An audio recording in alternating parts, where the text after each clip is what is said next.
খুচরো ঋণ এনজিওর পর্যায়ে রাখলে ব্যাংকিং মেজাজে আসবে না, তাই আলাদাভাবে মাইক্রো ক্রেডিট ব্যাংক করতে হবে। এজন্য পৃথক আইন প্রণয়ন করতে হবে বলে মন্তব্য করেছেন অন্তর্বর্তী সরকারের প্রধান উপদেষ্টা ডক্টর মোহাম্মদ ইউনূস। শনিবার সকালে মাইক্রো ক্রেডিট রেগুলেটরি অথরিটি ভবন উদ্বোধন করে এই মন্তব্য করেন তিনি আরও বলেন, আগামী দিনে খুচরো ঋণ ব্যবস্থাপনাই হবে ব্যাংকিংয়ের প্রধান খাত। আরও জানাচ্ছেন মোহন ইসলাম। রাজধানীর আগারগাঁওয়ে মাইক্রো ক্রেডিট রেগুলেটরি অথরিটি ভবন উদ্বোধনীতে যোগ দেন প্রধান উপদেষ্টা। উদ্বোধনের পর নির্ধারিত বক্তব্যে তিনি বলেন, ক্ষুদ্র ঋণ ব্যবস্থাপনাই প্রকৃত ব্যাংকিং।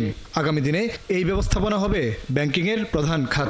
জামানতওয়ালা ব্যাংক, যারা প্রকৃত ব্যাংক বিচার করতো বলতো, তারা আজকে হাওয়া, তারা কেউ নেই। তারা টাকা নিয়ে লোপাট, ব্যাংক শেষ।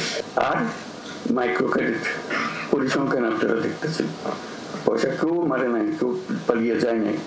সেগুলো প্রতিটি পয়সা আছে, তাদের জমা টাকা আছে, তাদের নিজেদের কাজ চলছে এবং নিজেদের টাকা নিজেরা চলছে। ব্যাংক কাকে বলবেন এখন আপনারা বিচার করুন। তিনি বলেন, ক্ষুদ্র ঋণ এনজিওর পর্যায়ে রাখলে ব্যাংকিং মেজাজ আসবে না, তাই আলাদাভাবে মাইক্রো ক্রেডিট ব্যাংক করতে হবে। এর জন্য পৃথক আইন লাগবে। এনজিও থেকে উত্তরণ দিতে হবে। এনজিও পর্যায়ে রয়ে গেলে এটা ঠিক আবার ওই ব্যাংকিং মেজাজে আসবে না। মেজাজে আসতে হলে তাকে ব্যাংক হতে হবে। এই মাইক্রো ক্রেডিট ব্যাংক নামে একটা আইন করতে হবে। এটা আইনের কথা আবার সেটা আমরা পাচ্ছি এখানে। এটা পরিষ্কারভাবে এটা নতুন একটা ব্যাংক হতে হবে, নতুন আইনে। সেটা regulatory authority, micro credit regulatory authority হতে পারে, ভিন্ন অথরিটি হতে পারে, কিন্তু we need a separate banking law. Doctor Yunus আরো বলেন, উদ্যোক্তা তৈরিতে মাইক্রো ক্রেডিট ব্যাংকে তরুণদের উপর বিনিয়োগ করতে হবে।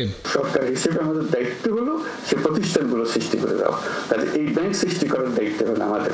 এই যে যারা তরুণরা আছে, মহিলা পুরুষ, ঘরে বাইরে যেখানে আছে, তারা যেন এই বিনিয়োগটা পায় এবং নিজের বুদ্ধিতে নিজের ব্যবসা করে ফেলতে পারে। আগামীর বাংলাদেশে মাইক্রো ক্রেডিট ব্যাংক আইনগতভাবে একটি সামাজিক প্রতিষ্ঠান হওয়ার সম্ভাবনার কথা জানান প্রধান উপদেষ্টা।